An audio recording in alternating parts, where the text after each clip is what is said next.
और इसी बीच एक और बड़ी खबर है, इजराइल लेबनान के बीच सीज फायर का ऐलान किया गया। राष्ट्रपति ट्रंप ने 10वीं वॉर रुकवाने का बड़ा दावा कर दिया है।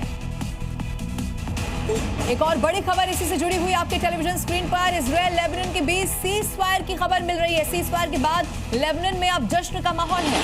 तस्वीर आप देखिए, हवाई फायरिंग की गई है। हवाई फायरिंग करके लोगों ने जश्न मनाया, आतिशबाजी की, आसमान में गोलियां दागी और इस तरह से जीत का जश्न। अब देखिए, ऐसा माना जा रहा है कि मिडिल ईस्ट की जंग अब खत्म होने के करीब पहुंच गई है, क्योंकि डोनाल्ड ट्रंप ने ऐसे संकेत दिए हैं जिससे उम्मीद लगाई जा रही है कि 21 तारीख से पहले खाड़ी देशों के लिए अच्छी खबर आ सकती है।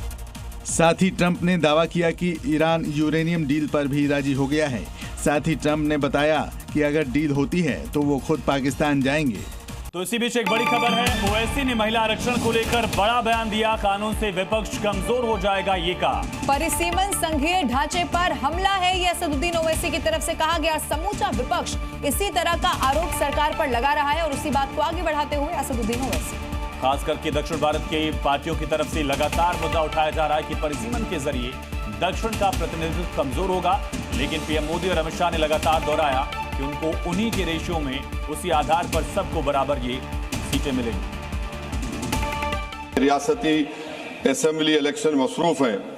ये हुकूमत पैगाम ये देना चाहती है कि अपनी वहशी अक्सरियत से कानून बनाएंगे।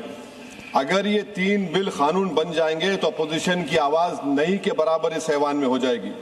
और इस आईनी तरमीमी बिल को अगर आप हदबंदी बिल के साथ पढ़ेंगे तो आबादी की बुनियाद पर सीट दी जाएगी। जिसकी आबादी ज्यादा होगी उनको ज्यादा सीटें मिलेंगी, जिनकी कम होगी उनको कम मिलेगी।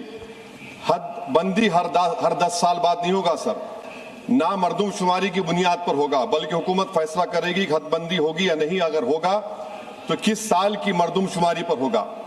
सर, मैं इलाका वादियत को नहीं मानता, ना उसको फरोग देता हूं, मगर हमारी आइन की तमहीद में फ्रेटर्निटी का लफ्ज लिखा गया, भाईचारगी का। ये बहुत अहम है हमारे मुल्क की इत्तेहाद और सालमियत को मजबूत करने का।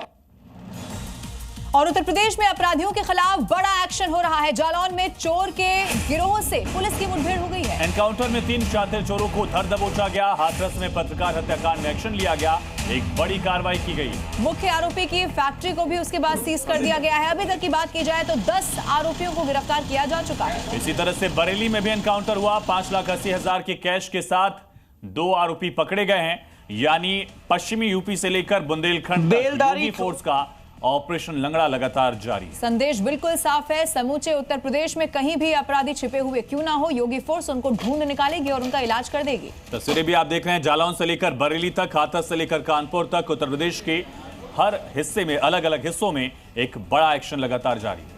तो अपराधी यहां भागने की कोशिश करते हैं और देखिए पुलिस कैसे उन्हें लंगड़ा कर देती है और उसके बाद उनके गुनाहों का हिसाब यहां पर होता है। लेकिन ये ऑपरेशन अभी यहां पर रुकने नहीं वाला। इसी तरह शहर शहर एनकाउंटर की तस्वीर देखने को मिल रही है।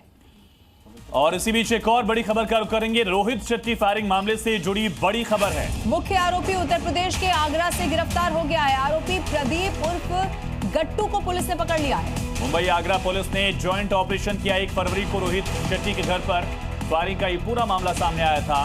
अब आरोपी छोटू को गिरफ्तार किया गया है, बड़ा एक्शन लिया गया। उसके बाद से ही लगातार ढूंढने की कोशिश इस आरोपी को की जा रही थी। इसकी तस्वीर भी जरा देखिए। प्रदीप इसका नाम बताया जा रहा है, छोटू के नाम से इसे वहां बुलाया जाता था और अब ये पुलिस की गिरफ्त में है।